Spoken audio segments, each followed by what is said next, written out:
어떤 때에 아마도 어떤 경쟁자가 계획을 꾸며 고해를 청한다는 구실로 한 여인이 그에게 다가가게 했다. 그녀는 사탄의 도구이며 부끄러움을 모르는 창녀로서 정결의 장애물이며 악습의 닷줄이었다. 그녀는 그에게 이렇게 말했다. 저는 너무나 괴롭고 사랑으로 기진했습니다. 격정이 나를 불태우지만 불행하고 내가 사랑하는 사람은 나를 모릅니다.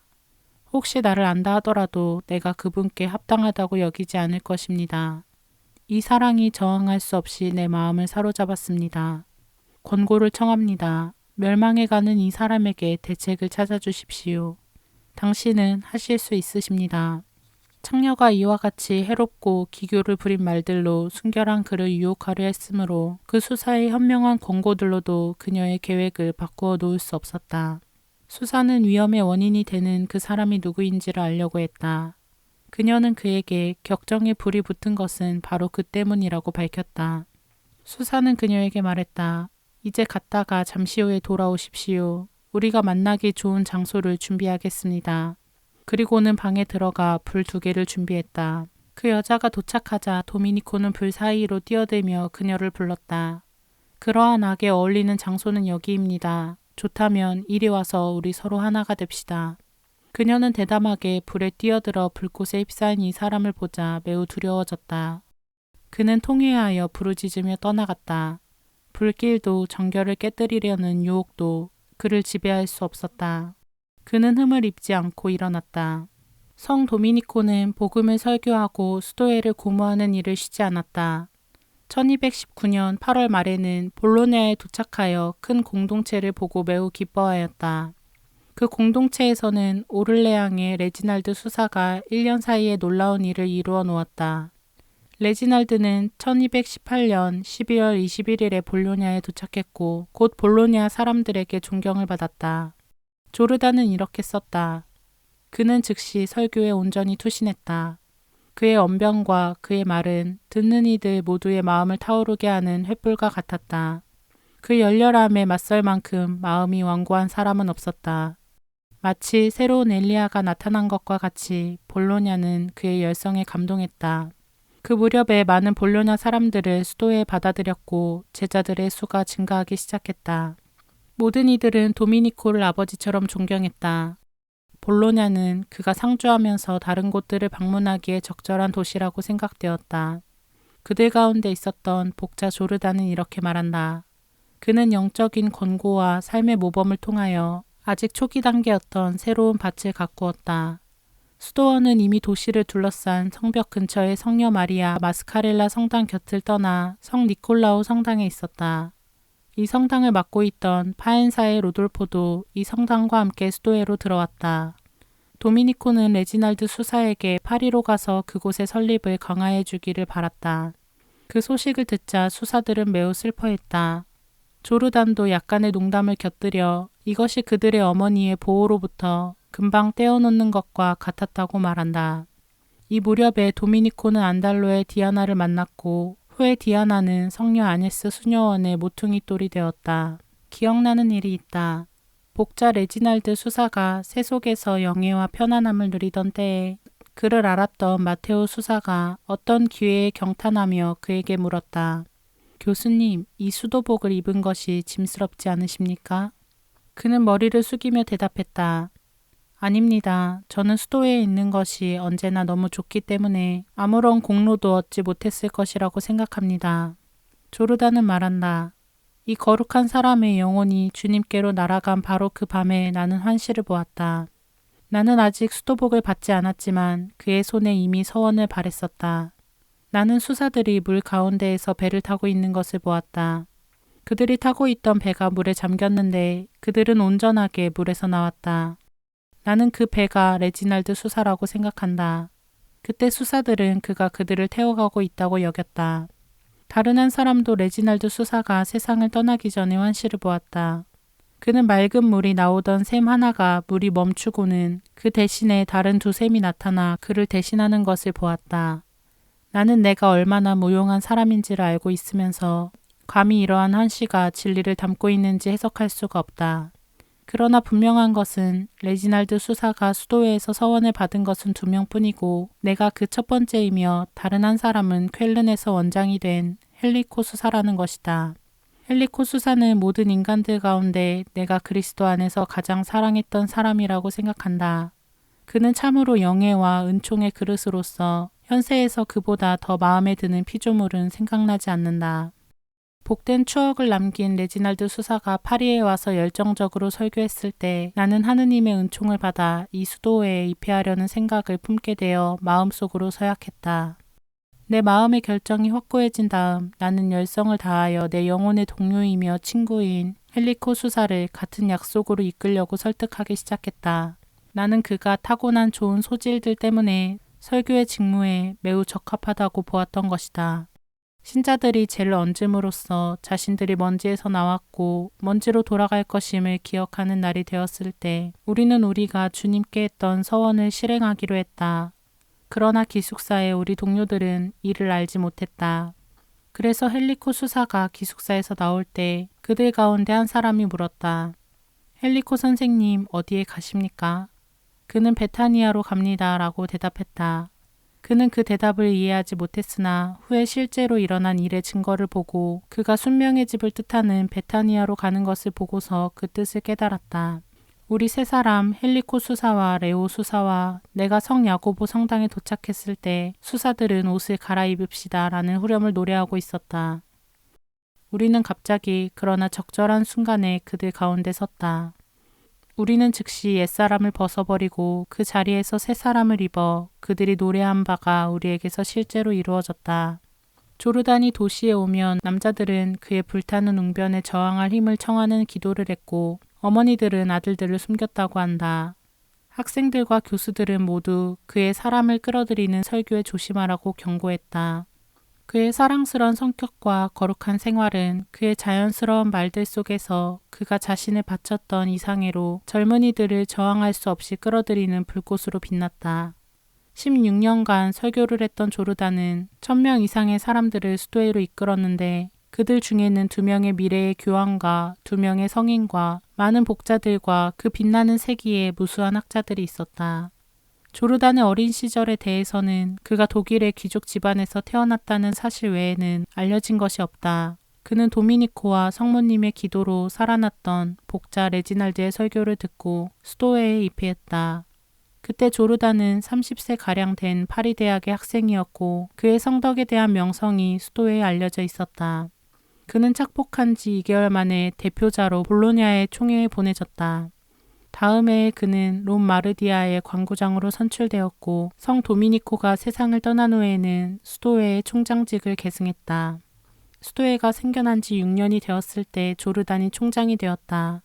그는 자신의 많은 꿈들이 실현되기 시작하고 있었고 아직도 많은 전망들이 그를 부르고 있었을 때 하늘나라로 떠나버렸던 도미니코의 계획들을 실행했다.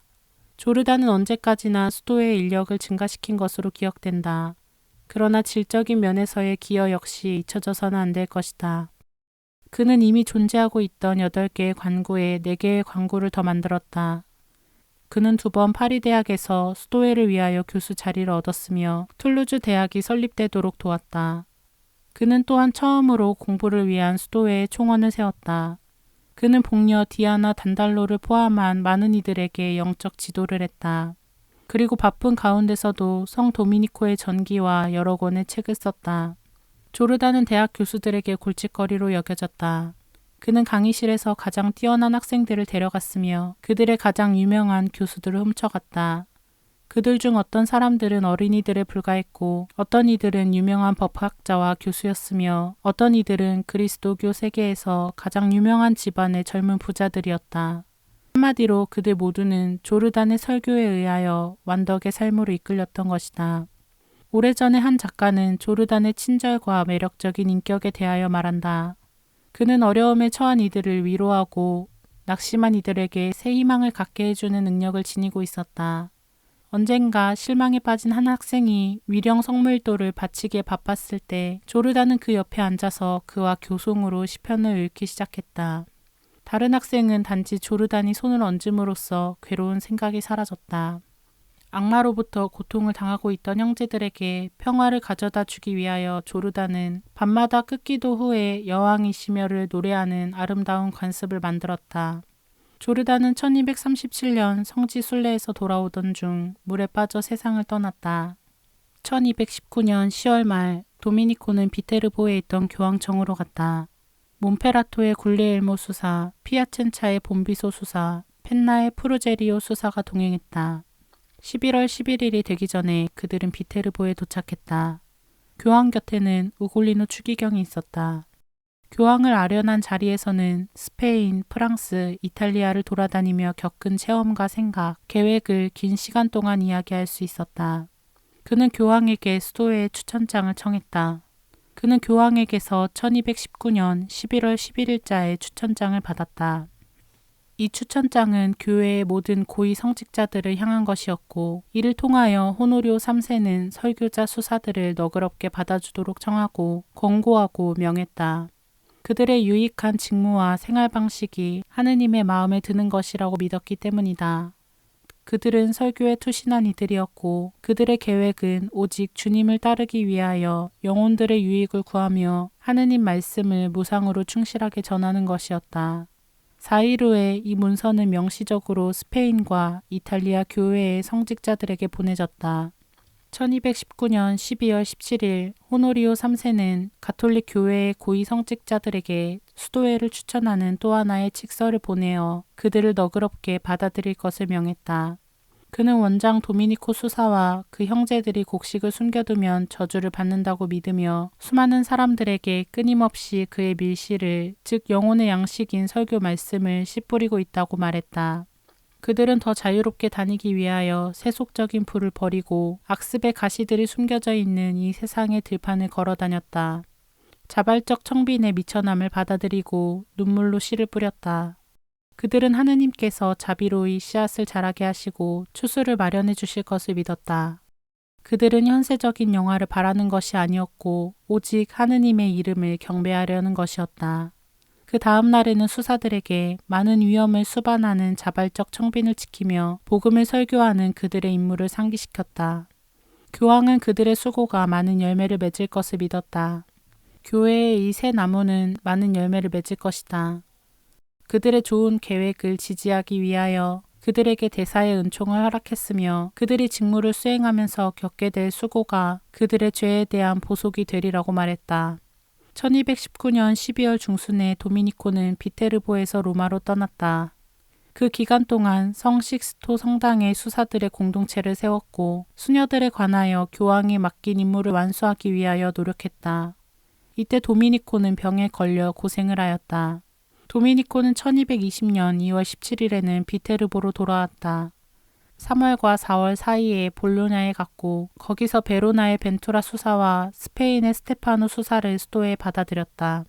스페인의 스테파노 수사는 14년 후에 자신의 입회에 대해 이렇게 썼다. 도미니코 총장이 이 도시에 도착하여 학생들과 다른 좋은 사람들에게 설교했다.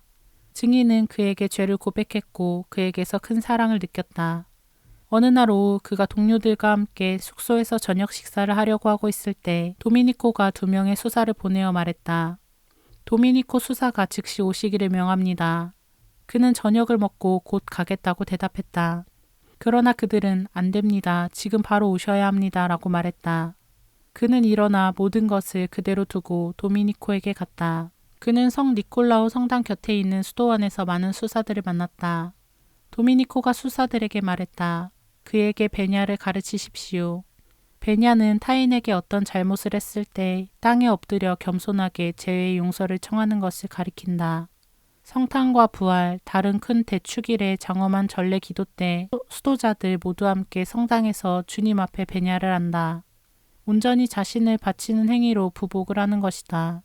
베냐를 하고 나자 그의 손에 자신을 맡겼고 도미니코는 그가 물러나기도 전에 설교자들의 수도에 수도복을 입혔다. 당신이 평생 악마에 맞서 싸워야 할 도구인 무기를 주고 싶습니다. 증인은 그때 그렇게 갑자기 그를 불러 설교자 수사들의 수도복을 주었던 그의 영감에 경탄했고 그 후로도 그러했다. 이전에 수도의 입회에 대해 그와 이야기한 적이 전혀 없었기 때문이다. 그러나 증인은 도미니코가 하느님의 영감이나 계시로 이 일을 했다고 믿는다. 복된 사부가 직접 수도에 받아들인 토마스 수사라는 한 젊은이가 있었다. 그의 순수함과 단순함 때문에 도미니코는 그를 특별히 사랑하였다. 수사들 사이에서 그는 복된 도미니코의 아들이라고 불리었다.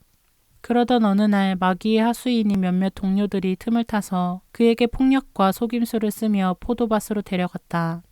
그리고 그의 수도복을 벗기고 세속인들의 옷을 입혔다.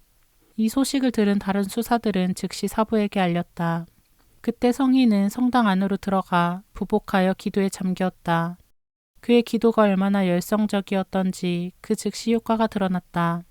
젊은이가 입고 있던 셔츠가 그의 몸을 날카롭게 긁어대어 그는 이렇게 외쳤다. 아, 내 몸을 태우네. 고통 때문에 큰 소리로 외쳤기에 그를 조용하게 할 수 없었다. 그래서 결국 그의 셔츠를 벗기고 다시 수도복을 입혀 수도원으로 보내었다. 그 뒤 그는 오랜 기간을 수도원에서 아주 헌신적이고 행복한 수사로 살았다. 여기에 알라트리니 주교가 자신의 인장을 찍어 보낸 편지에 기록된 증언을 적어 보고자 한다. 그가 시토해의 카사마리의 수도원의 원장이었을 때 교황 호노리오의 명으로 독일을 향해 여행하던 중 잠시 볼로냐에 머물게 되었다. 그때 하느님의 사람 도미니코를 만나게 되었고 그때부터 로마에서 친밀한 우정을 가지게 되었다. 그 당시 볼로냐에 콜라도 테우토니코라는 교수가 있었는데 그가 수도회에 입회하기를 모두 원하고 있었다. 성모 승천 전야 때 하느님의 사람 도미니코는 지금 이 이야기를 증언한 시토의 원장과 영적인 담소를 나누고 있었다. 그때 도미니코는 이렇게 말하였다. 원장 수사님, 지금까지 아무에게도 하지 않았던 이야기를 하나 고백하겠소. 내가 살아있는 한 그 누구에게도 이야기하지 않겠다고 맹세하시오. 지금까지 내가 하느님께 간구하여 얻지 못한 것은 하나도 없소. 도미니코의 고백에 감동한 그는 그러면 사부님, 당신의 수도회에 콜라도 교수를 보내달라고 청하십시오. 당신의 수사들이 그의 입회를 간절히 원하고 있습니다. 라고 하였다. 도미니코는 계속해서 말하였다. 나의 사랑하는 형제여, 당신은 너무 어려운 것을 청하였습니다. 그러나 오늘 밤 기도에 나와 함께 동반할 것을 약속한다면 절대 우리의 기도가 헛되이 끝나지 않을 것이라고 믿습니다. 끝기도가 끝나고 수사들이 모두 휴식을 취할 때 하느님의 사람 도미니코는 이 원장 수사와 함께 성당에 남아 늘 하던 대로 기도에 몰두하였다. 한밤중에 온 정성을 다해 장엄하게 밤기도를 바쳤고 새벽 동이 터올 때 수사들은 모두 일시경을 바치러 모여들었다. 선창자가 태양의 빛이 떠오르자를 노래하자 미래의 새로운 빛이 될 콘라도 교수가 들어왔다. 그는 복된 사부 도미니코 앞에 엎드리며 수도회의 수도복을 간곡히 청하였다. 그리고 그는 기쁘게 수도복을 받고 즉시 수사들의 무리에 합류하였다. 이렇게 전능하신 하느님께서는 도미니코가 한 말과 기도가 정말 진실임을 인정해 주셨다. 프랑스의 어떤 수석 사제가 로마로 여행하던 중 하느님의 사람 도미니코가 모데나에서 설교하고 있는 것을 발견했다. 자기 영혼의 구원에 대해 도미니코와 이야기하고자 그에게 다가가 고통스럽게 그의 나쁜 습관을 솔직히 고백하였다. 그는 자신의 피할 수 없는 연약함을 자백하였고 유욕을 절제할 수 없다고 하였다. 그래서 절망 중에 있고 금욕과 선업에 전념할 수 없다고 하였다. 그러자 도미니코는 하느님께 대한 신뢰로 가득 차 그에게 이렇게 말하였다. 가시오, 앞으로는 용감하게 행동하시오. 하느님 자비에 대한 희망을 버리지 않으면 주님께서 덕을 내려주실 것이오. 그는 주님께 간절히 기도드렸고 과연 그대로 이루어졌다. 나중에 정말 이것을 확인하게 되었다. 음탕하고 육적이던 그가 그 이후 금욕을 실천하며 정결하게 되었다. 한 번은 거룩한 사부가 엄격하게 규칙을 잘 지키는 한 수도원에 도착하였다. 밤 늦은 시간이어서 모든 수사들은 이내 휴식을 취하고 있었다. 사부는 그들의 잠을 깨우는 것을 원하지 않았다. 그래서 그의 동반자와 함께 문 앞에서 무릎을 꿇고 수사들의 잠을 깨우지 않으면서 이 상황을 좀 모면하게 해달라고 주님께 간구하였다. 놀라운 기적이 일어났다. 그들이 밖에서 무릎 꿇고 기도드리는 자세 그대로 어느새 수도원 안에 들어가 있었다. 이런 일이 이단자들과 싸우던 시기에도 일어났다. 시토의 어떤 노동수사가 그를 동반하고 있었는데 그는 아주 거룩한 사람이었다. 이윽고 밤이 되어 가까운 성당으로 향했는데 성당 문은 이미 닫혀 있었다. 그래서 그들은 문 앞에서 기도를 드리기 시작하였다. 그러자 그들은 금세 성당 안에 들어가 있었고 그곳에서 밤새도록 기도하며 보냈다.